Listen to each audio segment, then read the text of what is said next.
안녕하십니까. 저는 전공 국어 강의하는 최병혜라고 합니다. 오늘 12월 3일인데, 우리 지금 이제 11월 25일 날 시험을 쳤고, 그 기출문제 부분에 대해서 A형, B형, 간단하게 중요한 문제 중심으로 해서 풀이를 진행을 합니다. 어, 단순하게 암기에 해당되는 부분이나 아니면 굳이 직관적으로 답을 알 수 있는 부분은 간단하게 답만 제시하고 넘어가고, 설명이 필요한 부분이나 그 다음에 우리가 앞으로 학습에 필요해서 내년에 2026년 시험을 준비할 때 필요한 내용들은 조금 구체적으로 설명하는 형태로 그렇게 진행을 합니다. 자료를 보면 전체 내용이 제시가 되어 있는데 104페이지까지 이렇게 제시가 되어 있는데 52페이지 먼저 보시기 바랍니다. 자료 52페이지 먼저 보시면 되겠습니다. 자, 52쪽에 보면 제가 기출문제 예상 채점 기준, 예상 답안을 달면서 거기에 제시해 놓은 부분이 있습니다. 저는 이 부분에서 20여 년간 변함없이 계속해서 제일 먼저 이 정답을 올려왔습니다. 그래서 그 부분을 보면 다음 참사랑 국어 부분에 보면 제가 올린 답이 제시가 되어 있습니다. 그래서 그 부분들은 참고를 하시면 되겠고, 제가 이렇게 하는 부분은 거기에 두 가지로 밝혀놨습니다. 첫째는 제가 이 강의를 하는 부분에서 강의를 하고 있기 때문에 의무감이 있습니다. 인원이 많든 적든 어쨌든 제가 이 강의를 통해서 수익을 얻고 살아가기 때문에 이 시험에서 정답이 제시되지 않습니다. 그러면 당연히 제일 먼저 이 부분이 강의를 하는 입장에서 답을 제시해야 한다 하는 부분이 있고, 그 다음에 두 번째는 여러분들이 이 답을 통해 한 해 동안 열심히 해왔는데 제가 이렇게 먼저 검토하는 이유는 뭔가, 복수 답안이 있을 수 있습니다. 그러면 그런 부분을 빨리 건의해 보라는 그런 의도 부분이 있습니다. 그리고 또 한 가지를 덧붙이면 자신감입니다. 제가 이 강의를 하면서 제가 하는 부분에 대해서 나름대로 자신감이 있기 때문에 가장 먼저 답을 올립니다. 제가 먼저 이렇게 답을 올리면 제가 그 아래에도 적어놨는데, 제가 이렇게 답을 올리면 제가 가끔 아쉬울 때가 뭐냐 하면, 다른 분들이 별로 노력도 없이 이걸 갖고 가서는 제 답으로 그대로 따라오는 겁니다. 그런 경우들이 많습니다. 그래서 맨 끝단락 부분에 보면 이렇게 답을 올리는데, 이 뼈대에 처음 제가 제시했는 부분이 있으면 이 기본에다가 다른 사람들은 살만 붙이면 됩니다. 아니면 제가 이제 처음 하다가 약간 방향이나 아니면 관점이 약간 다른데 그것만 수정해가 뭐라고 하느냐 하면, 최병혜는 이걸 이렇게 하는데 나는 이렇게 했다, 더 이렇게 자기가 개선된 형태로 그런 식으로 사용하는 경우들이 많습니다. 그래서 그런 부분들이 좀 안타깝지만 그래도 저는 매년 제일 먼저 그렇게 합니다. 그래서 그 부분은 여러분들이 좀 감안을 하고 봐주시면 좋겠습니다. 문제 전체에서 국어 교육 문제 명료하고 좋았습니다. 그래서 그게 가장 좀 쉬웠던 부분이고, 또 저도 국어 교육의 경우 적중이 가장 많이 되었습니다. 그 다음 문법의 경우에 역시 마찬가지로 문제 자체가 크게 어려웠는 부분은 없고, 조금은 답을 길게 써야 되는 그런 문제들이 좀 있었다 하는 점. 그 다음에 문학의 경우가 작년에 가장 어려웠습니다. 그 문학의 경우는 어려워서 어려웠다기보다도 우리가 문학 문제의 경우에 이전에 나왔던 2022, 2023, 2024 그 문제들이 조금 쉬웠습니다. 근데 그 문제들이 쉬웠던 것은 뭐냐 하면, 문제 자체가 쉬운 게 아니고 그때 문제에서는 보기라든지 자료가 미리 잘 제시가 되었고 그걸 바탕으로 문제를 풀어갈 수 있도록 했습니다. 근데 작년에도 일부 자료는 있었지만 그 자료가 내용 자체의 해설에 관한 부분이 적습니다. 우리가 직접적으로 파악하고 풀어가야 할 내용이 많았습니다. 그래서 문제가 어렵게 느껴졌습니다. 이것은 뒷부분에 다시 설명하겠습니다. 그 다음 이 문학 문제 중에 우리가 보면 감상 능력을 요하는 문제가 많다 하는 점, 항상 감상 능력이 중요한데 우리가 2014년부터 서답형으로 바뀌고 2014년 문제 이후에 가장 새로운 내용이 많이 출제된 그런 형태였습니다. 그래서 우리가 대체로 보면 새로운 내용이 많으면 문제가 조금 어려워지는 경향이 있습니다. 그래서 답을 쓰는 부분에서 어려움이 많은데 우리가 대체로 보면 제가 제시하는 부분에서 끝에서 셋째 단락에 어떤 특징적인 부분에 해당되는 답들이 있습니다. 제가 이 부분을 이전에 다른 답을 올려놓은 부분을 봤는데 그 올려놓은 부분이 문학 부분에서는 대체로 기본에 해당되지 않거나 저와 의견이 다른 경우가 많았습니다. 그래서 저는 이 부분들이 이 방향으로 파악해야 한다라고 생각하는데 여러분들의 답과 올려놓은 답과 또는 제시해놓은 그런 답과 비교를 하면서 보시면 도움이 될 것 같습니다. 그래서 특히 문학 부분에서 제가 했는 A형 10번, A형 11번, A형 12번, 그 다음에 B형 12번, B형 11번 등등 이런 문제에서 기존의 답과 많이 다른 부분이 있었다 하는 점을 참고를 하시기 바랍니다. 구체적인 문제 부분으로 보면 1번이 있습니다. A형 부분, A형을 먼저 풀이합니다. A형의 경우에 53쪽 1번이 있는데 다음을 읽고 괄호 안에 기억년에 들어갈 말을 각각 1어절로 순서대로 쓰시오 라고 했습니다. 여기 보면 앞의 경우 해동 능력, 그 다음에 아래 니은에 해당되는 것은 그걸 빠르게 읽을 수 있는 부분에서 보면 자동성, 그 다음 틀리지 않게 읽을 수 있는 정확성, 그 다음에 표현성, 이렇게 해서 해독과 정확하는 부분이 답이 됩니다. 이 부분은 제 7, 8월 문제풀이에 이 부분이 해독 부분이 있었습니다. 해독과 독해 69쪽에 보면 거기에 적중된 부분이 있는데 사실 요건 작년에 제가 뭐냐 하면 2024년 모의시험에는 모의시험으로도 냈습니다. 모의시험에 내고 문제풀이에 내고 이게 너무 간단한 문제여서 그래서 올해는 모의시험에 따로 내지는 않고 문제풀이에는 이 문제가 있었습니다. 그래서 해독 부분에 해당되는 게 있었고 정확성 부분은 따로 다루지 않았습니다. 그래서 그것은 참고를 하시면 되겠습니다. 그 다음에 2번 부분이 있습니다. 2번은 문법에 해당되는데 문법의 경우에 앞쪽에 보면 우리가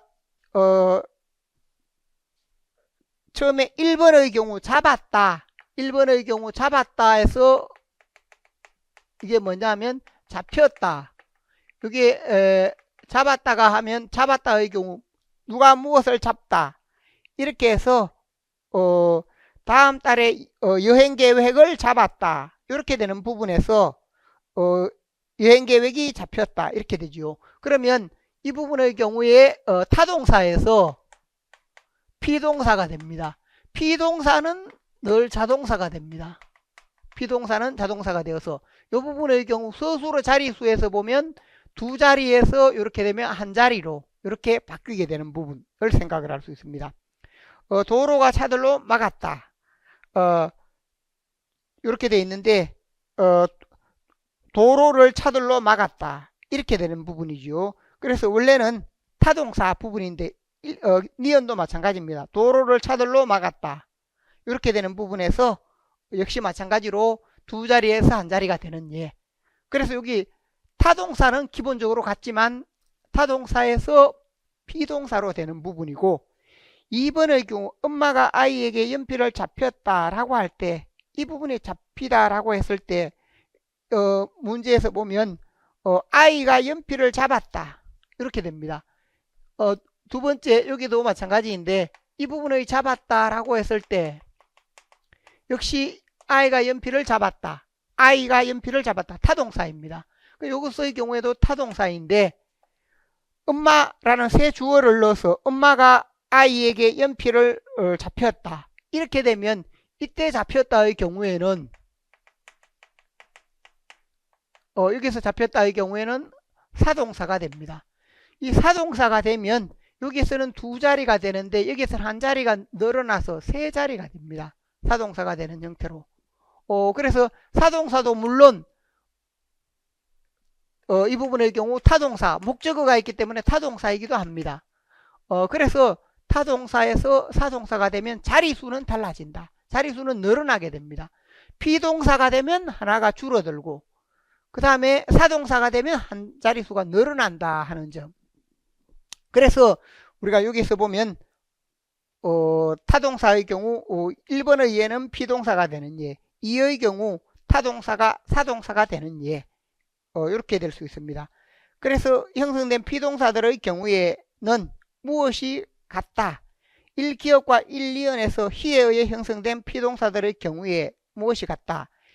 2기역과 2니은에서 히에 의해 형성된 사동사의 경우에는 무엇이 같지 않다 라고 해서 여기서는 앞에서 잡았다 부분의 경우에 이게 잡혔다 라고 할 때는 이 부분에서 보면 항상 이 부분은 기역의 경우가 1번 기역의 경우가 이러하다면 니은에서는 그 아래에 보면 막혔다 라고 할 때 도로가 차들로 막혔다 라고 해서 이때 막혔다의 경우에도 앞에서 도로를 차들로 막았다 라고 하게 되면 이 부분의 경우도 마찬가지입니다. 니은의 경우에서도 두 자리에서 한 자리가 되어서 타동사에서 피동사가 되어서 피동사는 자동사가 되는 부분으로 이 부분의 경우 두 자리에서 한 자리가 되는 것, 두 자리에서 한 자리가 되는 것, 요 내용은 같다는 겁니다.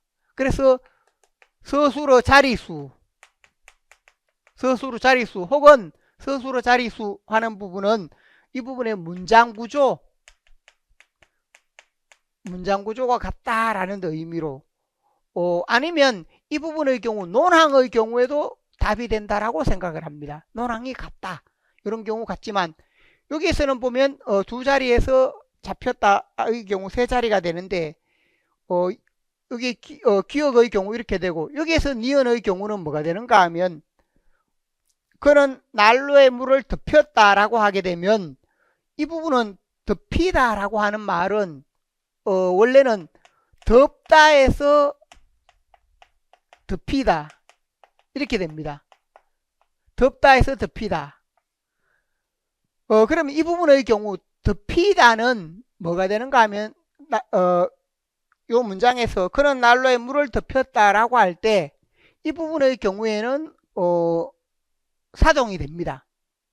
난로에 물을 덮였다라고 해서 사동이 되는데 이건 뭐냐 하면 주동이 따로 없습니다. 주동이 없는 부분이 된다.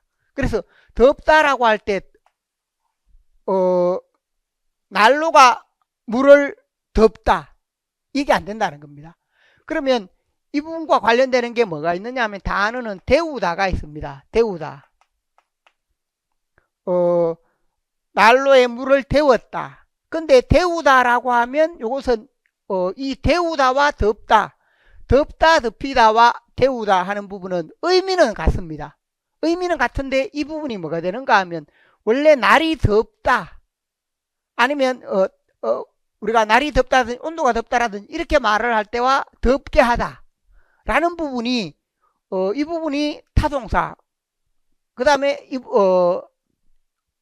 자동사이거나 타동사로 사용이 되고 덮이다라고 했을 때 이 덮이다의 경우에는 사동사로 되었습니다. 여기서는 뭐냐 하면 덥다가 자동사로 날이 덥다의 경우 자동사에서 사동사로 되다 보니까 여기에서는 타동사에서 사동사로 되다 보니까 이게 두 자리 세 자리가 되는데 자동사에 되다 보니까 한 자리에서 여기는 뭐냐면 두 자리가 되었습니다.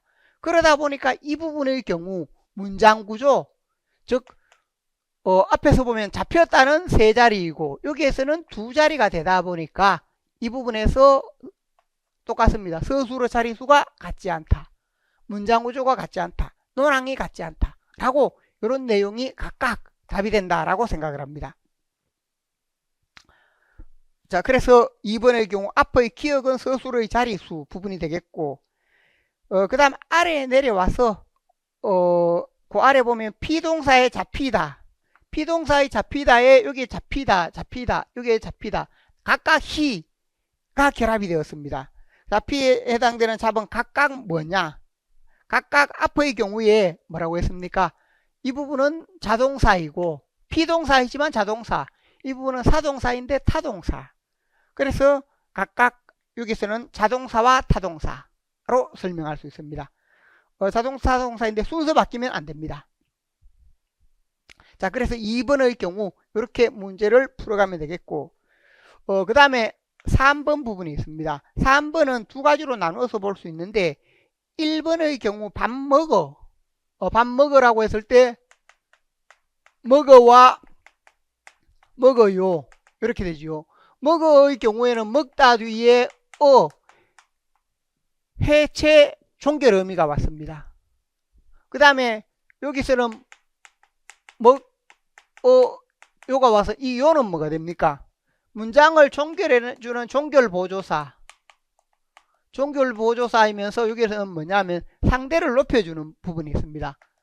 상대 높임의 의미가 있는 종결보조사가 사용되었다 라고 할 수 있는데, 그래서 앞부분에서 일의 먹어를 고려할 때 적어도 의미로 해석되기는 어렵다. 요의 경우에는 그 아래 이의 경우에 이 요는 의미로 볼 수는 없다. 왜냐하면 이게 종결 의미이기 때문입니다. 그래서 이 부분이 앞서 이야기했듯이 해체의 종결 의미에 해당됩니다. 해체의 종결 의미 부분이기 때문에 여기 해체 종결 의미 뒤에 다시 오가 와서 이 부분을 종결로 보기 어렵다는 겁니다. 그러니까 이 부분은 우리가 보통 의요로 같이 묶고 생각하는데 정확하게 나누면 이것은 뭐냐, 종결이 여기에 있고 이것은 종결 보조사로 보고 있습니다. 그렇기 때문에 이 부분의 경우 요가 의미라는 것은 정합적이지 않다. 여기에 이미 의미가 와 있는데 다시 요가 의미가 또 왔다라는 것은 맞지 않다는 겁니다. 그래서 일의 먹어에서 여기서 어가 의미라는 것과 어는 의미이다. 해요처로 종결 의미로서 어가 의미이고, 그 다음에 요의 경우에는 요도 의미이다. 왜냐하면 여기 의미가 와 있는데 또 의미가 오는 것은 맞지 않다는 겁니다. 그래서 요 부분은 무엇이다? 앞에 어가 의미이다 하는 형태로 설명이 되는 부분이 되겠습니다. 그 다음에 그 아랫부분에 3번 부분이 있습니다. 3번에서 보면 아래 제시되어 있는데 일어나, 이게 첫 번째 부분이고 두 번째는 일어나 부분의 경우, 일어나 뒤에 원래는 아나 어가 오는 형태, 이 부분이 해체의 경우입니다. 앞에 여기도 해체 종결 의미, 해로 끝나는 종결 의미인데 아의 형태, 여기 일어나 부분에 아어가 결합했는데 결합되어서 여기서 뭐가 되는가 하면 일어나로 똑같이 나타난다는 겁니다. 그러면 여기에서 있는 부분은 뭐냐 하면 일어나에서 일어나다 해서 여기서 탈락되는 부분이 여기 동음 아가 있고 여기다 아가 있으니까 이 동음이 탈락되는데 이 중에 이 아와 이 아 중에 무엇이 탈락되었는가? 이렇게 볼 때 여기서는 어간에 있는 부분이고 어간에 있는 아 부분이고 여기는 의미에 있는 아 부분인데, 우리가 일어나다, 일어나고, 일어나서 등등으로 이렇게 일어나고, 일어나서, 일어나서 등등으로 온다는 겁니다. 그런데 여기 오는 것은 아가 올 때는 뭐냐? 일어나로 그대로 나타납니다. 그럼 여기에 제시되어 있는 부분은 뭔가? 여기 있는 아래, 여기 아는 탈락했다고 보는 겁니다. 그 다음에 여기에서 아가 여기에 결합했다고 보는 겁니다. 그래서 일어나라고 할 때 여기 실제 보면 어간에 해당되는 부분은 이런 이언까지는 어간이고, 여기 아는 뭐냐? 앞에서 보듯이 해체의 종결 의미다. 왜? 우리 국어 문장은 뭐냐? 어간으로 끝나지 않습니다. 반드시 의미가 와야 됩니다. 그래서 일어나 하는 부분은 이것 자체가 그대로 제시된 게 아니고 여기에서 아는 탈락을 하고 여기에서 아 부분의 경우가 더 붙어있는 의미가 붙어있는 그런 형태로 되었다. 그래서 해체 종결 의미가 결합이 된 이 부분으로 설명을 할 수 있습니다. 그래서 여기서 있는 부분은 뭐냐? 일어나가 어간과 의미 결합이다. 일어나라는 것은 어간 플러스 여기에 종결 의미, 여기에 결합되어서 사용되는 것이다 라고 설명할 수 있습니다. 자, 그래서 앞의 경우 어가 의미이다, 니은의 경우 어간과 의미의 결합이다 하는 점을 생각을 할 수 있습니다. 4번 부분으로 넘어갑니다. 다음을 읽고 관로 안에 기억 내에 들어갈 말을 가에서 찾아 순서대로 쓰되 1어절은 기억은 1어절로 2어는 2어절로 쓰시오 라고 해서 기억의 경우 1어절 2어절 이렇게 제시를 해놓은 부분에 맞게 써야 됩니다. 우리가 잘못하면 1어절 2어절을 놓치기가 쉽습니다. 1번의 경우 가의 경우에는 뭐가 되는가 하면 세부 내용에서 쭉 설명이 제시가 되어 있는데 그들은 이성계가 왕이 되기 전 미리 신탁을 받았다는 것을 무엇이라는 군왕의 상징적 점검을 통해 군왕의 상징적 점검으로는 뭐냐 하면 여기 보면 그런 부분들 점검으로 해당되는 게 두 가지가 나옵니다. 하나는 금탑, 하나는 금척인데 우리가 용벼천가의 경우에는 용벼천가는 뭐가 되는가 하면 용벼천가의 경우 전절의 경우에는 항상 뭐로 생각합니까? 중국 고사입니다.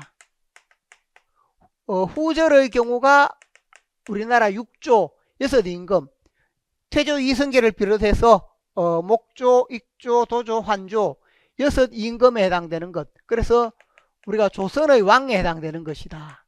그렇기 때문에 앞에 있는 금탑은 조선의 것이 아니고 뒤에 나오는 금척이 뭔가 정확한 답에 해당된다 라고 할 수 있습니다. 그래서 여기에 해당되는 부분이 왜 금탑은 안 되는가? 금탑은 중국 것입니다. 그래서 여기 금척이 되겠고 그 다음에 쭉 내려와서 용벼천가 관련되는 부분이 있습니다. 이는 세부 내용에서 천명 민심이라는 경험적 현실을 통해 그 실제 여부가 입증된다. 이런 역으로 군왕이 민심을 상실할 경우 천명이 다른 곳으로 이동할 수 있다. 천명이 이동한다 하면 하늘과 관련되는 것이고 그 답안 내용에 있는 부분은 보면 하늘이 바리시나니 그래서 여기에 보면 116장의 민막을 백성들의 어려움을 모르면 하늘이 버린다. 하늘이 버린다 라고 해서 오늘날 우리 정치 현실과 마찬가지입니다. 정치 지도자가 바로 백성의 어려움을 모르면 하늘이 버립니다. 그래서 하늘이 버리시나니 이 부분이 정답이 됩니다.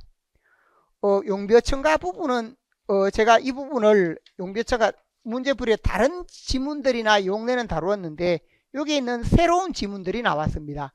그래서 제가 이 부분의 경우에 따로 적중했다든 이런 말은 따로 하지 않았는데 답은 금척과 하늘이 바리시나니 이렇게 되겠습니다. 그 다음에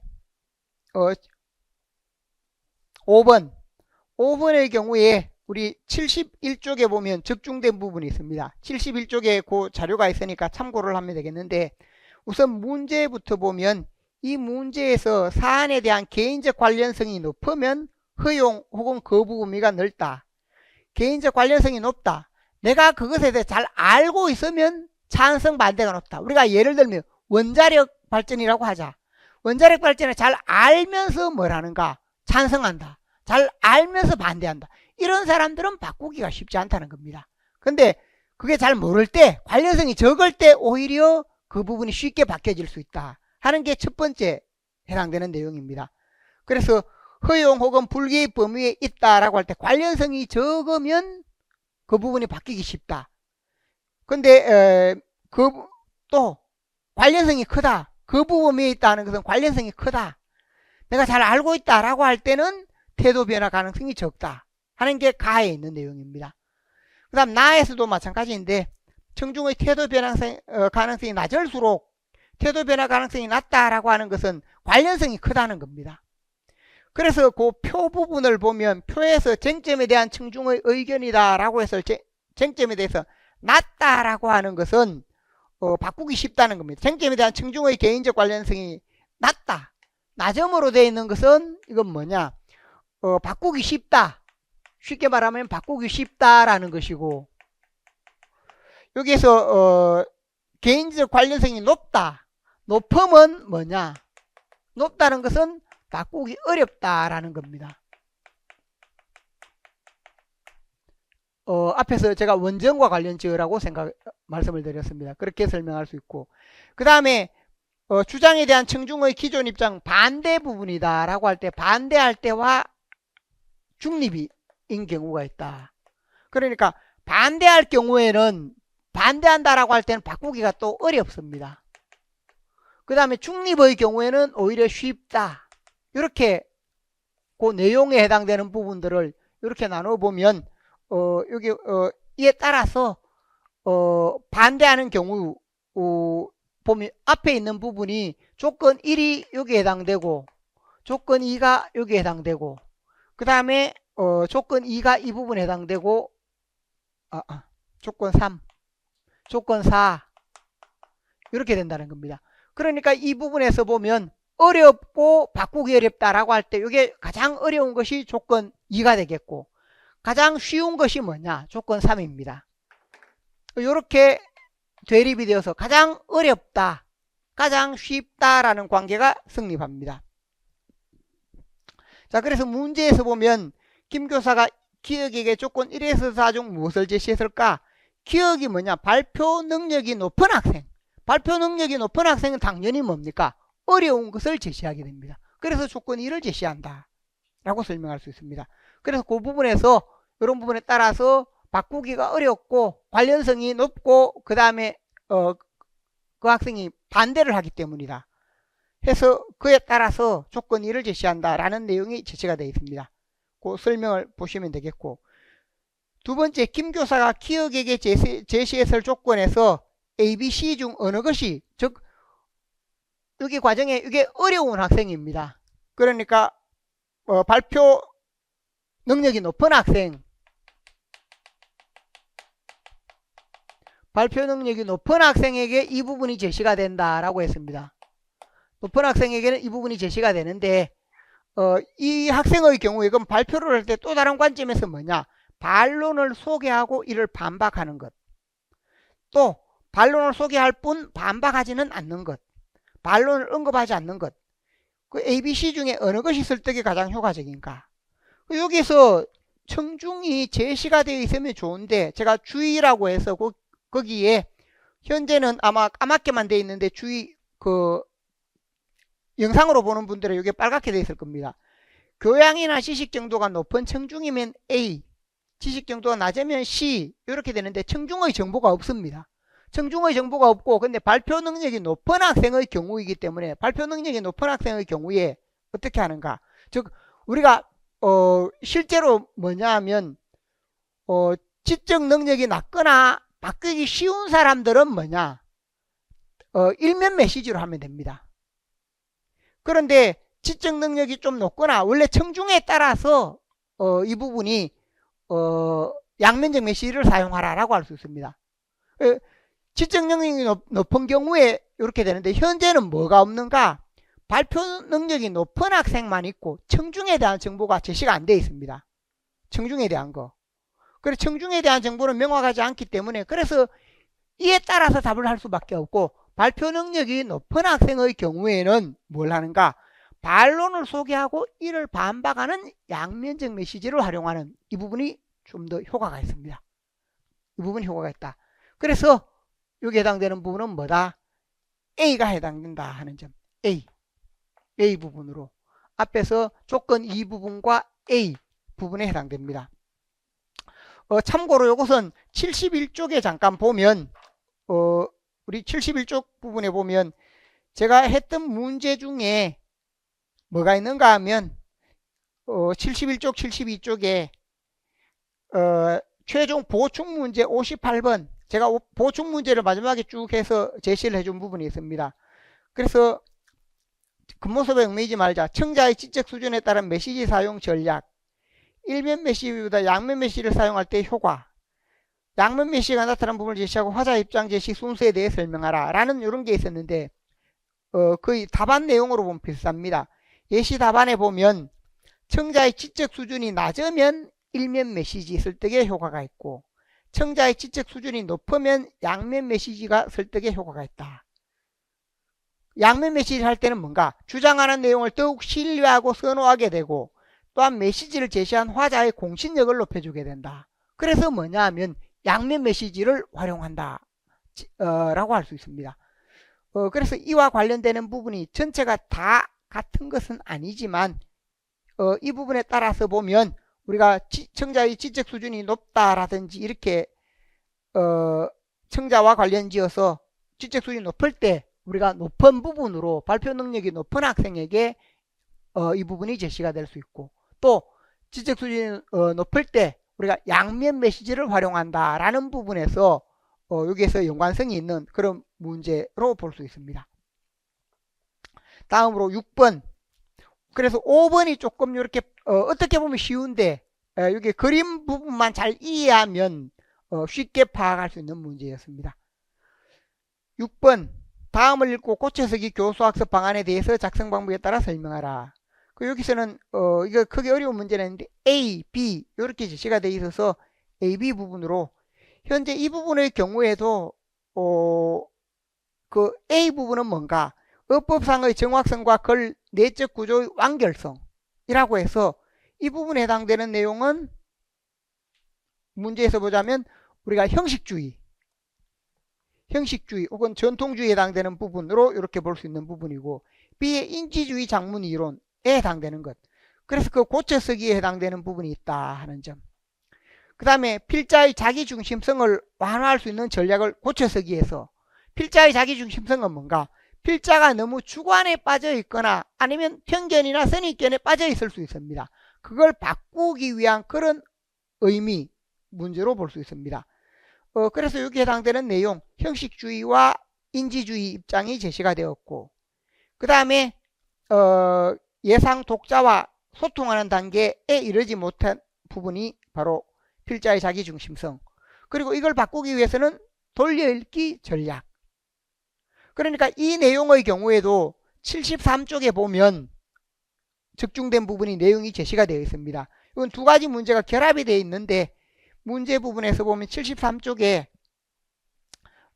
모의 보충 이후에 추석 때 제가 제시했는 보충 2회 부분이 있습니다. 거기에 보면 뭐냐면 세부 내용 글쓰기 문제의 문제점과 그것을 교정할 방향. 그러니까 여기에 교정 방향인데 기역, 니은, 디귿, 리얼 각각에 해당되는 부분이 뭐냐 하면, 디귿의 경우 철우의 경우 이게 형식주의, 리얼의 경우 이게 구성주의 혹은 인지구성주의에 해당되는 내용입니다. 여기서는 고쳐쓰기 자체, 우리가 일반적 관점이 아니라 고쳐쓰기를 여기에 적용을 해 놓은 겁니다. 그러니까 앞에 있는 문제와 같은 내용 부분이 됩니다. 그 다음에 모의보충 1회 역시 추석 때 거기에 보면 8번 부분에 뭐가 있는가 하면 서기 전 초고 서기, 그 다음에 수정하기 부분에 세부 내용 D가 있습니다. A, B, C, D. D에 서기 집단에서 초고 공유하기, 동료의 글에 적극적으로 토의하기, 교사와 동료의 반응과 조언을 반영하여 서기. 이 내용이 뭐냐 하면 돌려 읽기 부분에 해당됩니다. 그래서 D의 경우 돌려 읽기에 해당되는 내용이 바로 이 부분이다. 그래서 이 부분은 서기 집단에서 공유하면서 적극적으로 토의하고 동료의 반응을 구한다. 그래서 이런 부분이 뭐냐? 자기중심성을 벗어날 수 있다는 부분입니다. 자, 그래서 이 부분의 경우에도 우리 다룬 내용에서 보면 이렇게 적중이 되었다 하는 점을 확인을 할 수 있습니다. 그래서 현재 우리가 영상으로 진행이 되는데 여기 제 앞에 제 강의를 들었던 분이 앉아 있습니다. 그래서 제가 이 부분은 일부러 이 강의를 진행을 하면서 우리가 다루었던 것을 확인을 하고 그렇게 하기 위해서 제가 좀 와달라라고 해서 그렇게 지금 강의를 듣고 있는 그런 상황입니다. 그러니까 안 다루었던 것을 이렇게 할 수 없다는 겁니다. 제가 강의를 하면서 그렇게 하지 않습니다. 그래서 이 부분은 다루었던 부분이 어느 부분에서 어떻게 나왔다라는 부분이 다 제시가 되어 있으니까 그걸 참고를 하시면 되겠습니다. 다음으로 7번. 다음 읽고 읽기 쓰기 통합수업의 지도 방안에 대하여 작성 방법에 따라 서술하라 라고 했습니다. 여기서 보면 제시가 되어 있는 부분에 지문 나의 경우에 사회적 차원에서 두 가지, 사회적 차원에서 보면 나의 경우 7번입니다. 사회적 차원에서 두 가지가 있습니다. 그 다음에 생태적 차원에서 두 가지, 생태적 차원의 경우, 그 다음에 개인적 차원의 경우, 이렇게 해서 세 가지로 이렇게 나눠져 있죠. 이렇게 나눠져 있는데 사회적 차원에서 뭐냐 하면 노동자 권리에 보장하는 회사 제품 구매, 윤리적이다 할 때 노동자 권리를 보존하는 것. 그 다음에 지역 먹거리, 요게 제시가 되고 요게 지금 빠져 있습니다. 윤리적 소비라고 했을 때 노동자 권리를 보장하는 회사에서 상품을 구매하는 것. 이게 원래는 더 중요한 의미가 있는데 요것만 제시가 되었다. 두 번째 니언의 경우에도 두 번째 생태적 차원의 경우도 마찬가지입니다. 여기서 재활용품, 친환경 제품, 여기도 기억이 재활용품이다. 여기는 지역 먹거리. 그 다음에 여기서는 재활용품과 니은의 친환경 상품. 그 다음에 개인적인 부분에서는 유기농 식품. 여기는 하나 유기농 식품. 이렇게 제시되어 있고 아래에 있는 부분은 여기 나 부분이 앞부분이고 그 다음에 뒤에 있는 부분 여기서 보면 읽기자료 1 이게 읽기자료 1이라면 이게 자료 1이라면 자료 2의 경우에는 크게 나눠보면 뭐냐 두 가지가 되어 있습니다. 환경보호와 맨 끝부분에서 보면 지역 먹거리를 이용한다 라고 해서 이런 부분이 있습니다. 그래서 뒤에 학생이 제시한 내용을 보면 먼저 앞부분에서 제시되어 있는 부분 문제 부분에서 이제 나 부분에서 이걸 글쓰기 부분에서 주장하는 글 계획 세운다. 글쓰기에 필요한 정보를 일기자료에서 선별하기 쭉 해서 제시가 되어 있습니다. 먼저 글의 중심 내용 파악과 관련되는 것. 글의 중심 내용 파악은 뭐냐 하면 여기서 보면 잘못된 것은 맨 첫 번째 있는 부분에서 활동 1번에서 첫 줄 윤리적 소비는 환경을 가장 우선으로 하는 것. 환경을 우선으로 하는 것이 아니고 공동체에 유익한지를 우선으로 하는 것이다. 그게 잘못되었습니다. 그래서 중심 내용 첫 번째 잘못되었고 그 다음에 두 번째 부분 세 가지 유형으로 이렇게 구분된다. 이건 내용이 맞습니다. 두 번째 문제 부분에서 선별된 내용을 보면 윤리적 음식 소비가 필요한 까닭 공동체에 유익한 소비 이게 맞습니다. 맞고 환경보호에 기여한다. 환경보호에 기여하는 것은 자료 2번대에 있는데 자료 1번에도 있습니다. 이게 생태적 차원 이게 환경보호와도 관련이 됩니다. 이것도 역시 넓은 의미에 보면 그 앞쪽에 제시되어 있는 환경보호와도 관련이 된다. 그래서 이 부분이나 아니면 이 부분을 환경보호에 필요하다 하는 것이 두 번째. 그래서 이렇게 두 가지 부분이 되겠고 두 번째 부분에 음식을 윤리적으로 소비하는 방법이다 라고 했습니다. 그래서 지역 먹거리를 소비한다. 지역 먹거리 소비 앞에서 보면 지역 먹거리를 소비한다 하는 부분이 있습니다. 이 부분이 있으니까 이건 타당하고 재활용품을 구매한다. 재활용품 구매 친환경 상품 재활용품 이 부분에서 여기서 뭐냐면 친환경 상품이나 이게 훨씬 중요한데 우리가 예를 들면 여기에서 윤리적 소비라고 했는데 윤리적 소비가 재활용품만 제시한다 라고 할 때 여기 읽기 자료 이제 1번에 있는 부분으로 재활용품 친환경 상품이 더 중요하다라고 했는데 이 부분의 경우 재활용품 구매 부분으로 하게 되면 너무 의미가 한정된다는 겁니다. 그래서 읽기 자료 1번에 보면 이렇게 재활용품에 해당되는 게 안 나온 것은 아닙니다. 그 다음에 세 번째는 유기농. 그러니까 여기에 세 가지 제시했는 게 윤리적으로 소비하는 부분 속에 지역 먹거리와 재활용품과 그 다음에 유기농 이렇게 세 가지 부분을 제시했다. 그 세 가지는 맞는데 문제가 되는 것은 여기서 뭐냐 재활용품이다 라고 할 때 여기 재활용품이 있습니다. 그래서 이 부분을 제가 문제 삼았는데 재활용품 구매와 관련된 중요 요소인 친환경 제품 구매가 빠지게 되고 그 내용이 적절성에도 의문이 있다. 차라리 재활용품이 아니라 친환경 제품의 구매 이게 더 중심이 된다는 겁니다. 그 다음에 또는 두 번째도 같은 의미인데 재활용품 구매와 관련된 선별한 정보가 읽기자료 1과 읽기자료 2에 나타난 생태, 환경 등의 내용을 포괄하지 못한다. 그러니까 전체에서 강조하는 것은 재활용품 부분이 이 재활용품이나 환경보호 이게 중요한데 이 의미를 다 포괄하 재활용품이 이것과 이것의 전체 의미를 다 포괄하지 못하는 의미가 있다. 그래서 저는 이게 2의 1, 2번 이게 문제고 재활용품 구매를 이렇게 문제라고 봤습니다.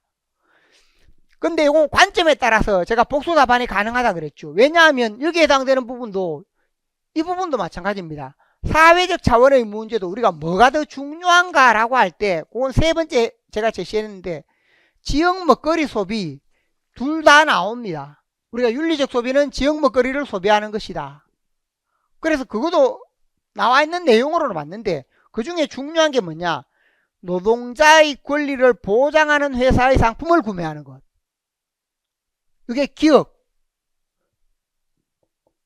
노동자 권리를 보장하는 회사 상품. 이것도 역시 중요한 부분 중에 하나라는 겁니다. 이것도 역시 뭐냐? 이걸 좀 포괄하지 못했다. 그래서 저는 이 부분에 해당되는 것을 답으로 보지만 이 부분도 관점에 따라 답이 될 수 있지 않는가 라고 생각을 합니다. 그래서 이 부분은 저는 그런 관점으로 제시했으니까 한번 생각해 보시기 바랍니다. 그 다음에 뒤에 보면 논증의 구성요소인 주장, 이유, 근거 중 하나를 누락했는데 이에 대한 지도가 필요하다 라고 이건 간단한 문제인데 여기서 보면 요소 중에 근거가 빠져있다. 그래서 A를 수정해서 근거를 제시해주는 형태로 이렇게 답을 쓰는 부분이 되겠습니다. 이 문제 역시 75쪽에 보면 75쪽에 앞의 경우에는 문제 유형이 비슷하게 제시된 부분이 있습니다.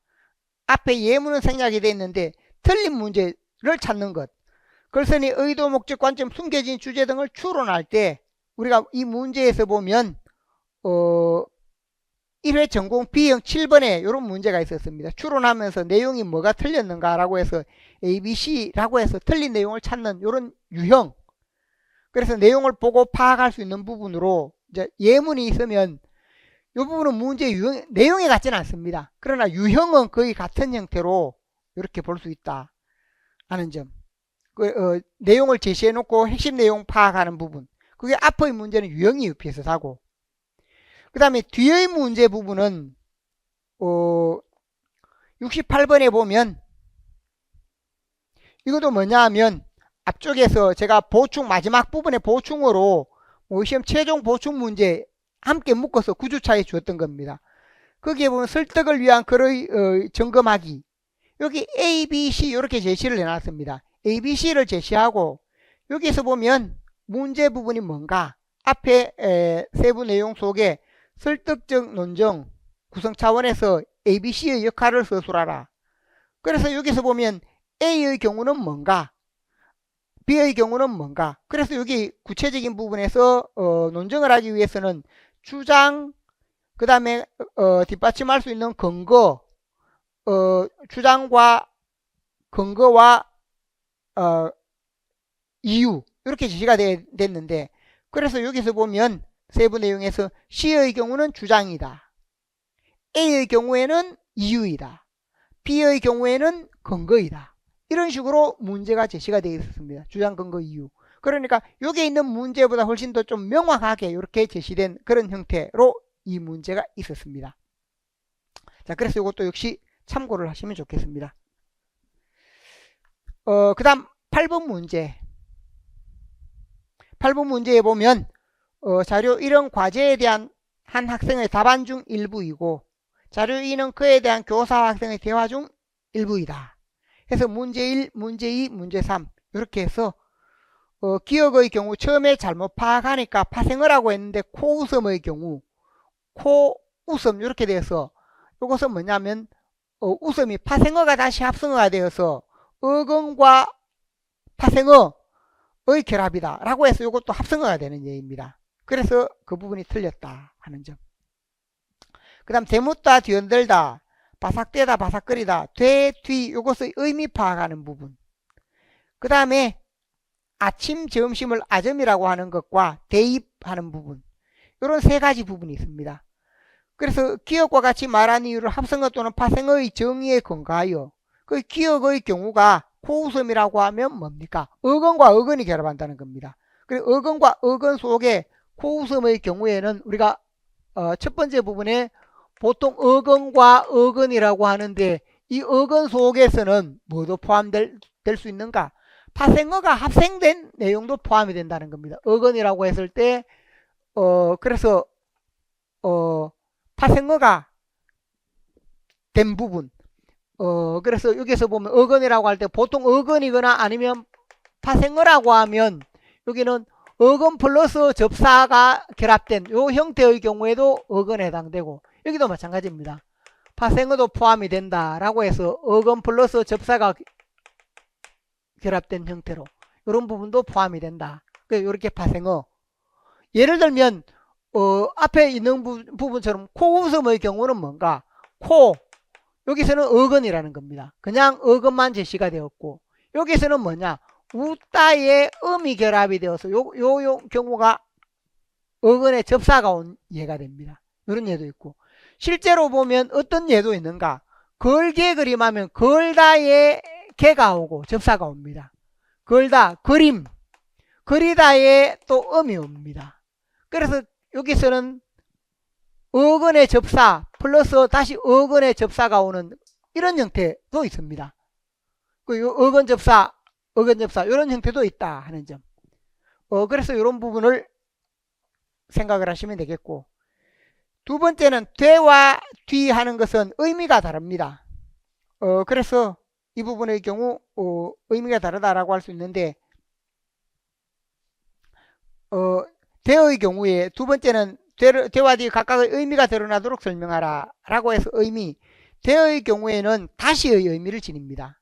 뒤는 마구 몹시 온통 이런 의미 마구 흔들다 이런 의미를 지녀서 그 의미 부분을 제시하면 되겠고 이것에서 아점의 경우 아침과 점심 아점은 대등한 두 단어입니다. 아침 플러스 점심 이런 예는 아침 점심이니까 이 부분은 이 부분이 뭐냐 계열관계를 이룹니다. 계열관계를 이루어서 계열관계는 대치가 될 수 있습니다. 아침 점심 점저 이렇게 한다든지 이런 식으로 여기 아점을 먹었다 점저를 먹었다 이런 식으로 할 수 있는 부분이 됩니다. 근데 대입은 뭐냐 대학 플러스 입시가 되면 여기에서는 둘 다가 대등하다 했는데 이것은 뭐냐 대학 입시 고등학교 입시 중학교 입시 이런 식으로 해서 대학이 입시를 수식합니다. 이것은 대등 합성어가 되고 이건 종속 합성어입니다. 여기가 중심이 되고 이게 부차적인 부분이 되는 종속 합성어가 된다 하는 점. 그래서 대입이라고 했을 때 똑같아 보이지만 구조가 다르다. 이것은 뭐냐 결합관계라는 겁니다. 여기서는 계열관계라면 이것은 결합 혹은 통합관계로 설명할 수 있다. 결합관계 통합관계로 설명할 수 있는 부분이다. 그래서 여기에 제시를 했듯이 아점의 경우 대등한 두 단어이기 때문에 대치가 가능한 그런 관계 대치가 가능한 부분은 우리가 이걸 계열관계라고 한다. 아니면 대치 교체가 가능하다. 그 다음에 입시하는 것은 입시가 주가 되고 대학이 수식하는 규칙 그래서 통합관계로 짜여져 있다는 겁니다. 통합관계에 해당되는 것은 뭔가 이 부분은 결합관계이다 통합관계이다 이렇게 해서 설명할 수 있습니다. 이것은 대등합성어 이것은 종속합성어이니까 우리가 그걸 바탕으로 계열관계 통합관계 이렇게 설명하면 되겠습니다. 자 여기까지 제시가 되어 있는데 이 부분의 경우에도 부분적으로 보면 80쪽에 이 부분이 우리 자료의 80쪽에 보면 일부 똑같지는 않지만 어근과 접사 부분을 드러내는 부분으로 그 부분이 제시된 부분이 있습니다. 그래서 파생어 어근의 접두사나 접미사를 덧붙여 하나의 낱말을 만드는 것을 파생어 어근과 어근이 결합하면 합성어 이걸 통해서 파생어와 합성어 특징을 드러내는 부분으로 이렇게 했는 부분이 있습니다. 똑같지는 않지만 대체로 이 부분에 따라서 우리가 뭐냐 하면 12번 제가 제시했는 이 문제를 풀 수 있으면 앞에 있는 부분 합성어의 경우 문제는 맨 앞쪽에 있는 부분은 풀 수 있으리라고 생각을 합니다. 그 다음에 체계성 규칙성 부분은 통합관계 계열관계 부분은 문법 내용학 책에 있는데 이건 문제로 만들지는 않았습니다. 그냥 우리 책에 보면 규칙성을 이야기할 때 이 부분은 문장을 이루는 성분들 간의 통사적 관계를 드러내는 게 뭔가? 이게 규칙성이고 결합, 그 다음에 계열관계다라고 할 때 이 부분은 체계성, 그리고 대등한 부분으로 이렇게 종류 부분을 나눌 때 우리가 문법에서 그래서 보면 문법에서 이 계열관계는 뭐냐? 종류를 말합니다. 계열관계는 종류를 드러내는데 예를 들어 자음의 종류, 모음의 종류, 예를 들면 품사의 종류, 문장 성분의 종류들을 이야기할 때는 주로 이런 부분과 관련이 된다 하는 점, 종류의 특징. 그 다음에 결합이다라고 할 때 이 부분의 경우 문법의 원리에 해당되는 부분입니다. 그래서 어떻게 결합이 되는가, 결합되는 성분들의 관계 등에 해당되는 부분은 이에 해당된다라고 생각을 할 수 있습니다. 다음으로 9번 문제가 있습니다. 9번의 경우에 다음을 읽고 자료를 분석하여 국어마와 관련된 의문사적 사실을 작성 방법에 따라 서술하시오 라고 했습니다. 이 부분도 우리가 작년에 국어마가 나왔습니다. 지금은 이제 재작년이죠. 재작년에 국어마가 나왔는데 제가 뭐라고 했는가 하면 국어마가 나와도 우리 국어 문법에서 국어마가 가장 중요하다. 그렇기 때문에 국어마는 또 나올 수 있다. 제가 나올 수 있는 방향으로 두 가지를 이야기했습니다. 첫째는 뭐냐 하면 우리가 국어마가 중세 국어에는 안 일어나다가 근대 국어에 오면서 국어마가 강조된다. 이건 제가 뭐냐 하면 모의 시험에서 특별히 강조해서 다루었고 한 번 먼저 다루었다가 뒤에 다시 종합할 때 한 번 더 다루었습니다. 그렇게 해서 강조를 했던 부분이었고 제가 그러면서 뭐냐면 국어마 부분에서는 한 가지는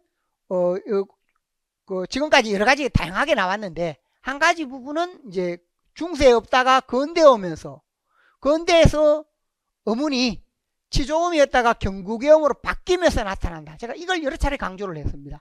그 다음에는 뭐냐면 음성적 변화와 어문적 변화, 국어마에서 이걸 강조했습니다.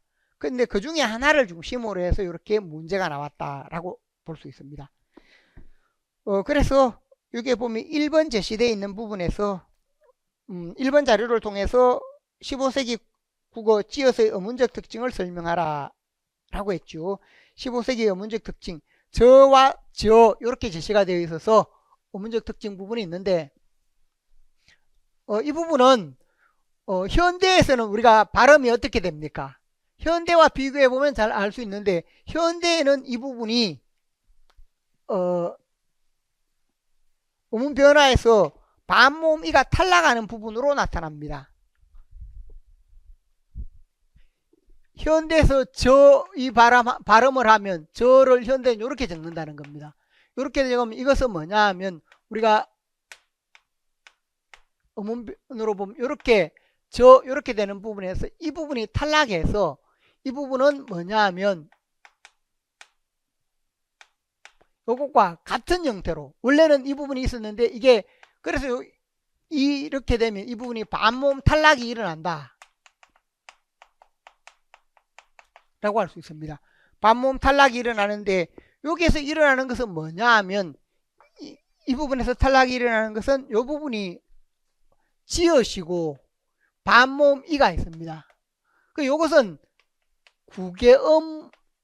국외음이 겹쳐오다 보니까 다시 이제 모음이 올 때 그래서 이 부분의 경우 그냥 이렇게 끝나면 굳이 아니면 가치처럼 이로 끝날 때는 국외음화가 일어나서 그대로 남아있는데 이 부분의 경우에는 뭐냐면 이게 탈락하는 형태가 된다는 겁니다.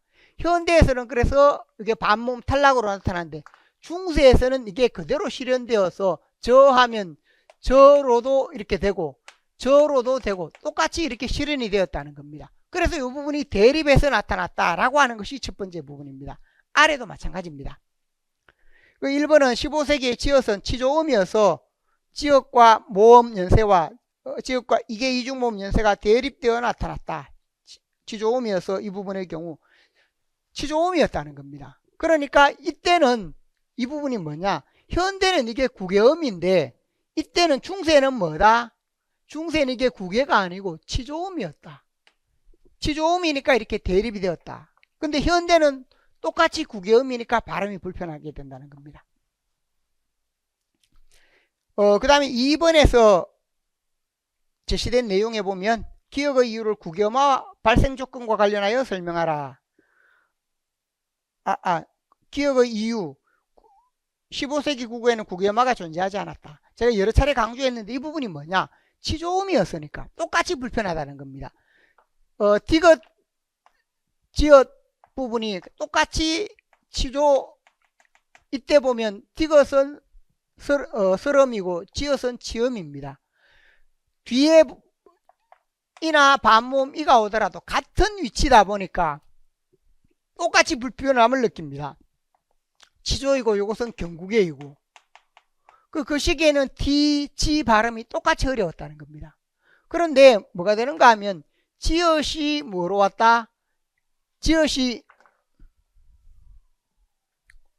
이나 반모음이가 있고 지읒이 이쪽으로 옮겨오게 됩니다. 이게 언제냐? 근대라는 겁니다. 이것이 옮겨옴으로써 D, T는 발음이 어려운데 G, T는 이제 발음이 쉬워져 버렸습니다. 같은 위치니까. 그래서 그때부터 국외음화가 광범위하게 일어난다. 국외음화가 광범위하게 일어나면서 뭐가 되는가? 디귿만 국외음화가 일어나는 것이 아니고 기억의 국외음화도 일어난다. 라고 하는 것이 이게 뭐냐면 18세기에 있는 부분입니다. 그래서 그 점을 설명을 할 수 있고 여기서 설명할 수 있는 것은 국외음화는 치조음, 디귿, 티읕이 전설모음이나 반모음이와 만나서 바뀌는데 중세에서는 지읒, 지읒도 똑같은 치조음이어서 발음의 편의성이 없었다. 같은 위치였다는 겁니다. 이게 옮겨오고 나서야 일어났다라는 것을 제가 여러 번 설명을 했습니다. 그래서 이렇게 제시하면 되고 그 다음 근대 국어에서는 지읒, 치읒이 이건 관로를 해놨습니다. 없어도 됩니다. 국외음으로 바뀌면서 지읒, 치읒 뒤에 이나 반모음이가 오게 되면 발음이 쉬워져서 그래서 이렇게 국외음화가 일어난다. 그 원리 부분을 다시 한번 설명해 놨습니다. 3의 맞디에서 맞지, 맞기 이렇게 되는 것은 맞디에서 맞지가 되면 이것은 국외음화입니다. 18세기 국외음화. 맞지에서 맞기가 되는 것은 뭐냐? 5분석이다. 그래서 여기서 앞부분은 국외음화, 뒷부분의 경우 언중들이 그걸 잘못 이해했다. 그래서 18세기에 광범위하게 이렇게 되다가 디귿 국외음화도 있고 기억의 경우도 국외음화로 이렇게 일어나다가 나중에 시간이 좀 지나면 기억은 다시 회귀합니다. 국외음화가 아니고 예를 들면 우리가 길에서 질로 되었다가 다시 길로 갑니다. 기름에서 지름으로 됐다가 다시 기름으로 갑니다. 그와 마찬가지로 이것도 원래는 이게 맞지단데 이 부분은 뭐냐? 맡기다로 잘못 이해했다는 겁니다. 회귀가 되어서 돌아갈 때. 그래서 이 부분은 현대로 돌아가면 회귀하는 시기에 기억 국외음화가 처음에는 기름에서 지름으로 왔다가 길에서 질로 왔다가 회귀해서 기름 다시 돌아가는데 이게 이제 부정회귀라고 합니다. 회귀하는데 그때 회귀할 때 맡기다의 경우 원래는 맞디였는데 맡기로 잘못 이해했다는 겁니다. 자, 그래서 이 부분이